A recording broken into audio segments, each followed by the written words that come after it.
সব গর্ভবতী নারীরা আমাদেরকে করে থাকেন ডাক্তারের কাছে আসলে যে আমি কি খাবো অথবা আমি কি খাবো না, কোনটা আমার জন্য ভালো হবে, কোনটা আমার জন্য ভালো হবে না। তো স্পেশাল কিছু খাবারের কথা আমাদের বলতে হয়। এটার অভাব হলে দেখা যাচ্ছে বাচ্চা অনেক সময় তার ব্রেইনে ডিফেক্ট হতে পারে, তার নিউরাল টিউব ডিফেক্ট হতে পারে, তার অ্যানেনকেফালি হতে পারে, অন্যান্য বিভিন্ন ব্রেইনের প্রবলেম হতে পারে।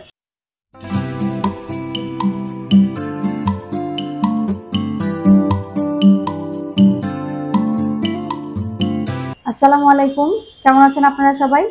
আমি ডক্টর রিনা নাসরিন, অ্যাসিস্ট্যান্ট প্রফেসর হিসেবে কর্মরত আছি অবস্টেট্রিক্স অ্যান্ড গাইনি ডিপার্টমেন্টে।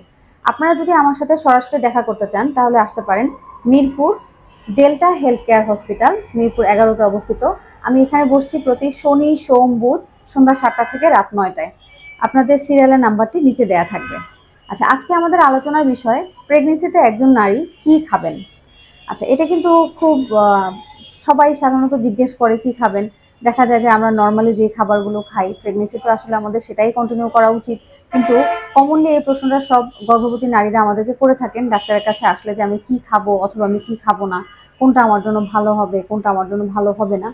তো স্পেশাল কিছু খাবারের কথা আমাদের বলতে হয়। এছাড়া যদি আমি সহজভাবে বলি তাহলে হালাল খাবার যেটা আপনার শরীরে সহ্য হয় সেটা আপনি খাবেন। যে খাবারে আপনার অ্যালার্জি আছে বা যেটা আপনার ভালো লাগে না সেটা আপনি খাবেন না।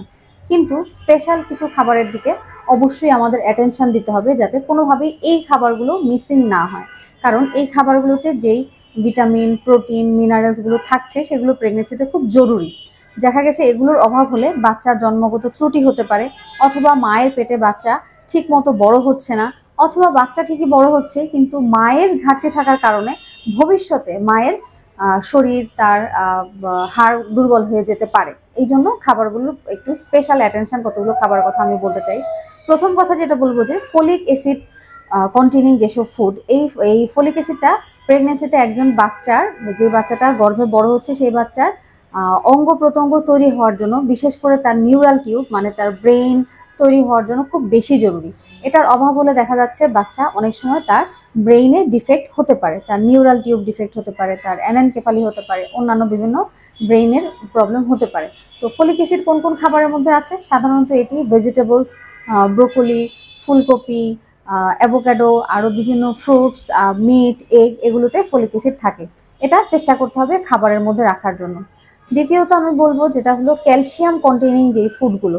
ক্যালসিয়াম কন্টেনিং ফুডের মধ্যে আসছে আমাদের এগ, মিট, চিকেন, এইগুলো খেতে হবে।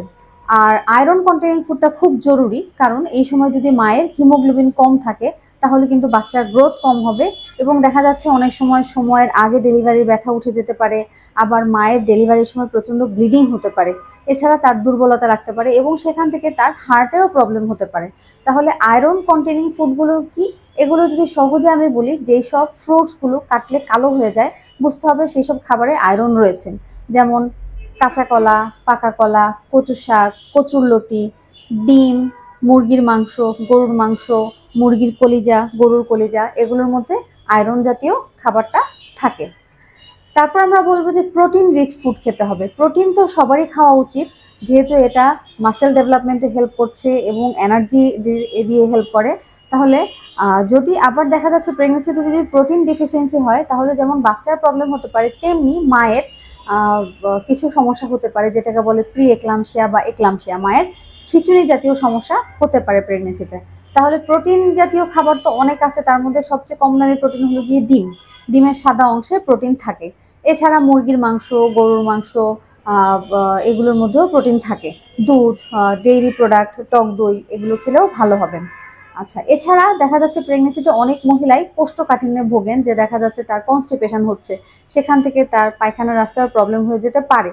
সো কোনোভাবেই যাতে তার কোষ্ঠকাঠিন্য না হয় সেদিকে খেয়াল করতে হবে। সেক্ষেত্রে তাকে 10 থেকে 12 গ্লাস পানি খেতে হবে এবং ভেজিটেবলস খেতে হবে, সবুজ শাকসবজি খেতে হবে। এখান থেকে উনি যেমন ভিটামিন, মিনারেল পাবেন, তেমনি ওনার পায়খানাও নরম থাকবে নিয়মিত ভেজিটেবলস খেলে। তো এখন এখানে তো আমি অনেকগুলো খাবারের কথা বললাম।